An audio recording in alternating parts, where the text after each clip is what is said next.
कि हिंदी एक वैज्ञानिक भाषा है, तो इसकी वैज्ञानिकता को कई प्रकार से लोग प्रमाणित करते हैं, समझाते हैं। अध्ययन में इसकी वैज्ञानिकता का हम कैसे प्रयोग कर सकते हैं, इसके लिए मैं इसके शब्द ज्ञान के, इसके शब्द संपदा के पर्याय यानी समानार्थी शब्दों की एक श्रृंखला आपके सामने प्रारंभ करूंगा कि किस तरह से हम छोटे छोटे शब्दों से शब्द बनाते जाते हैं और हमारा शब्द भंडार देखते ही देखते बेहद अधिक हो जाता है, शब्द संपदा हमारी समृद्ध हो जाती है। सामान्य तौर पर आपने समानार्थी शब्दों को याद करने की परंपरा देखी होगी, कुछ ट्रिक बताए जाते होंगे आप लोगों को, लेकिन देखिएगा कि किस तरह से एक विज्ञान की तरह शब्दों से शब्द और उन शब्दों से और शब्द और शब्दों से शब्द बनते चले जाते हैं। तो आज हम जिस टॉपिक को शुरू कर रहे हैं वह है समानार्थी शब्द, समान अर्थ वाले शब्द। इन्हें ही हम पर्यायवाची या इन्हें ही हम प्रति शब्द के नाम से जानते हैं। अब मैं एक छोटे से उदाहरण के माध्यम से अपनी बात को आगे बढ़ाऊंगा। जैसे आप पानी के कई समानार्थी शब्दों से परिचित होंगे। हम सबसे पहले उन शब्दों को क्रम से लिखते हैं। जैसे जल का अर्थ पानी होता है, सभी जानते हैं। वारी, इस शब्द का अर्थ भी पानी है। अंबु, इसका अर्थ भी पानी होता है। नीर, इसका अर्थ पानी है। उदक, सलिल,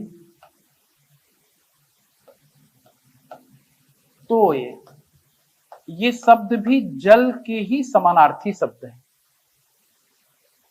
एक शब्द और मैं आपको बता रहा हूं, पय। इस शब्द के दो अर्थ लिए जाते हैं। एक अर्थ है दूध और दूसरा अर्थ है पानी।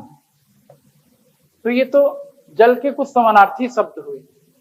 जल का अर्थ वारी भी होता है, जल का अर्थ अंबु होता है, जल का अर्थ नीर होता है, जल का अर्थ उदक होता है, जल का अर्थ सलील होता है, तोय होता है, और पय शब्द के दो अर्थ होते हैं, दूध और पानी। फिर इससे हम दूसरे शब्द कैसे बना सकते हैं, यदि हम इसे सीखना चाहेंगे तो देखिए, हिंदी की दुनिया में ज का अर्थ जन्म लेना,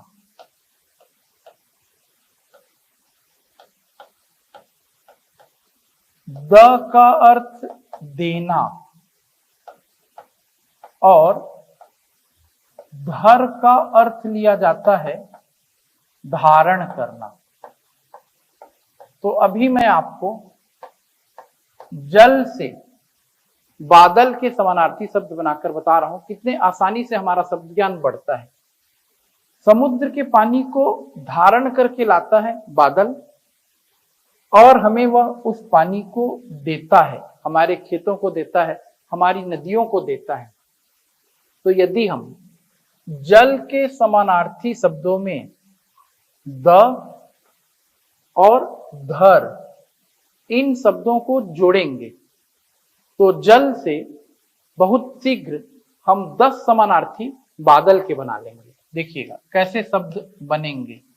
अभी अगला सेक्शन बादल का रहेगा।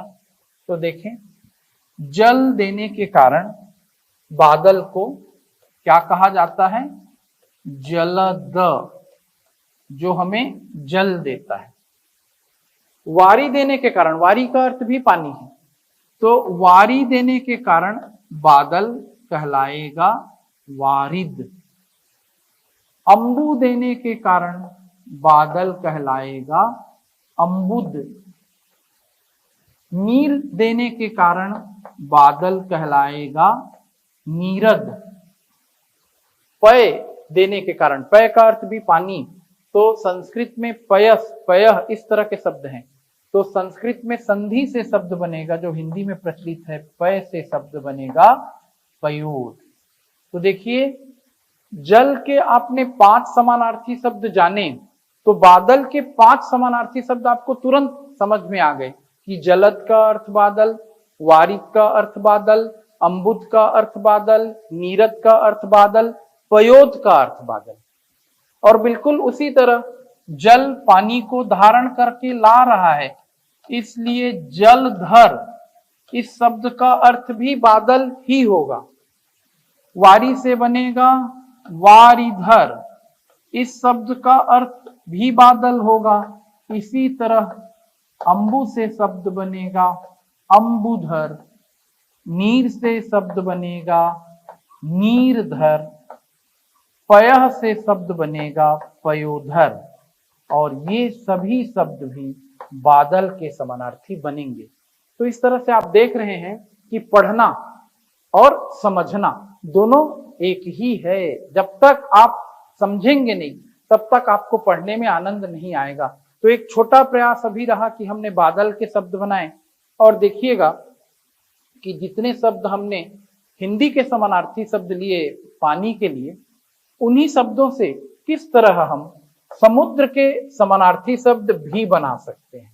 देखिएगा, पहले हम पानी के समानार्थी शब्दों को लेते हैं, जैसे कि हमने थोड़ी देर पहले लिया था। पानी के लिए हमने कौन कौन से शब्द लिए थे अभी?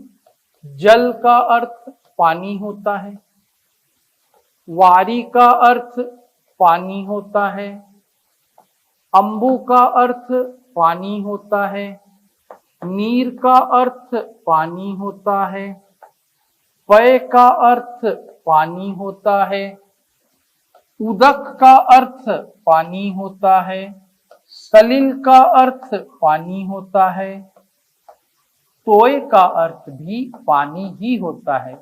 एक शब्द और मैं आपके सामने यहां रख रहा हूं, मेघ पुष्प, बादल से गिरने वाला फूल। मेघ पुष्प का अर्थ भी जल अर्थात पानी ही होगा। तो हमने ये पानी के कुछ समानार्थी शब्द देखे। अब पानी के इन समानार्थी शब्दों से हम समुद्र के समानार्थी शब्द किस तरह बनाएंगे, इसे आप ध्यान से समझने का प्रयास करें। निधि का अर्थ होता है खजाना। निधि, ये शब्द दिमाग में आपके होगा ही। निधि का अर्थ होता है खजाना। पानी का खजाना कहाँ है?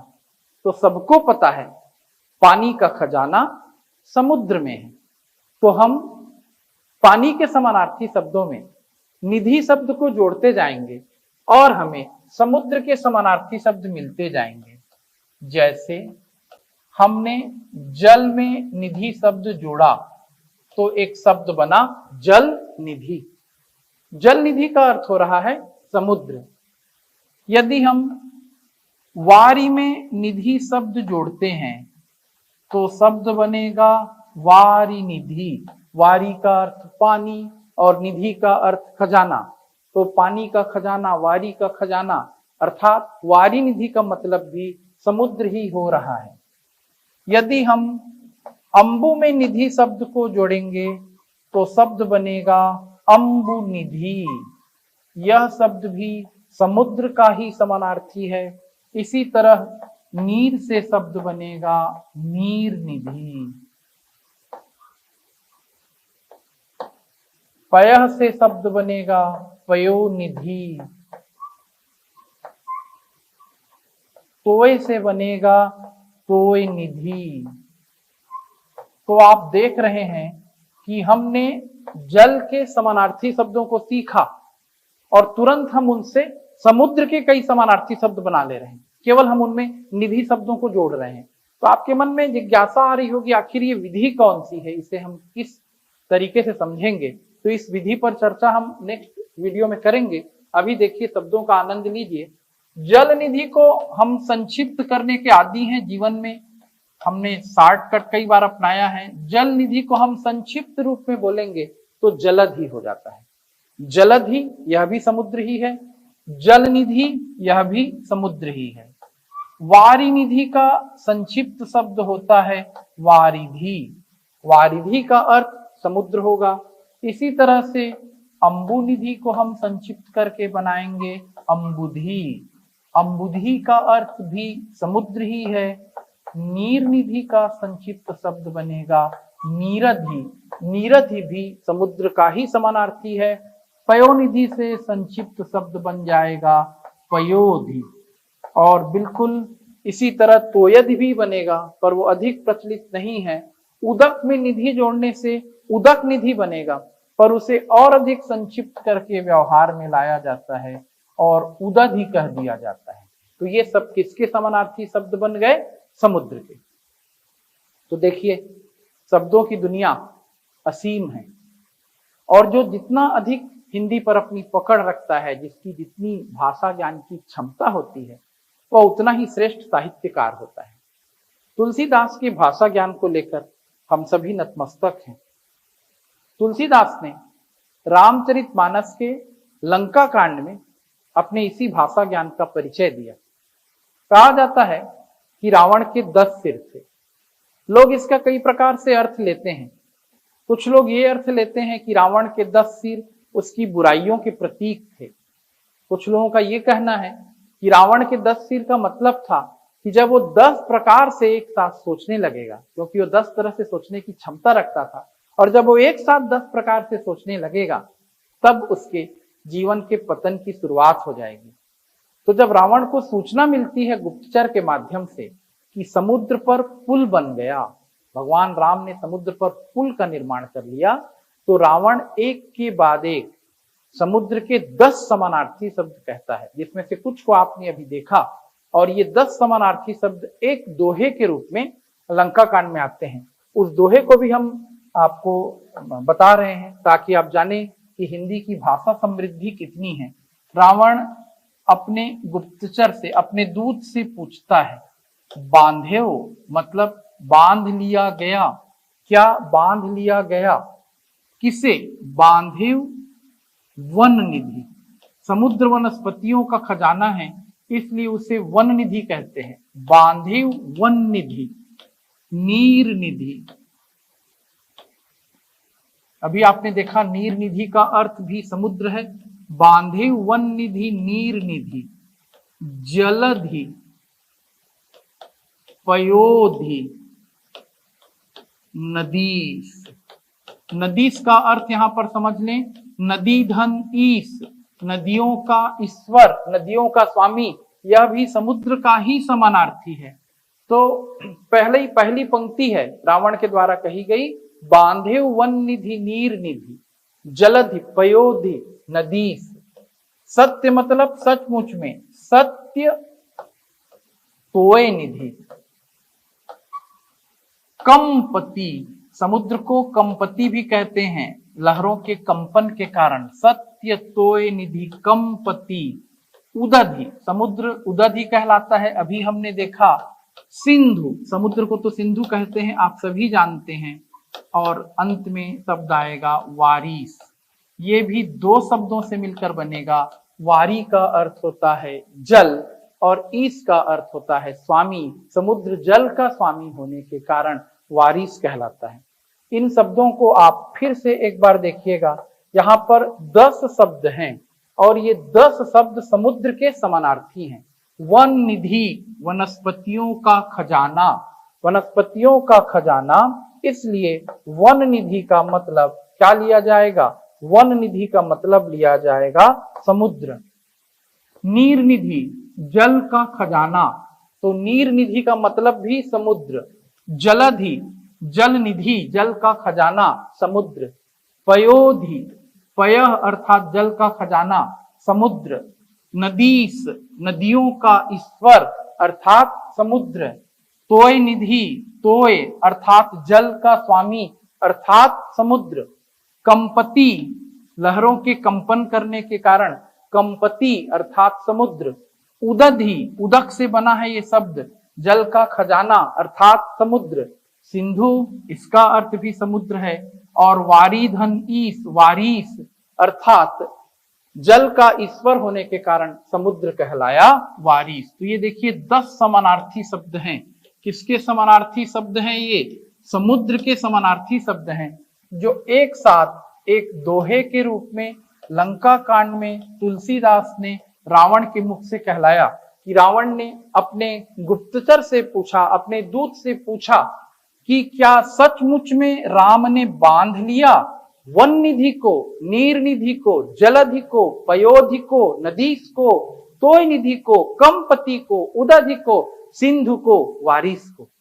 यदि हम इसे एक दोहे के रूप में फिर से पढ़ें तो ये दोहा है, बांधे वन निधि नीर निधि, जलधि पयोधि नदीस, सत्य तोय निधि कमपति उदधि सिंधु वारिस।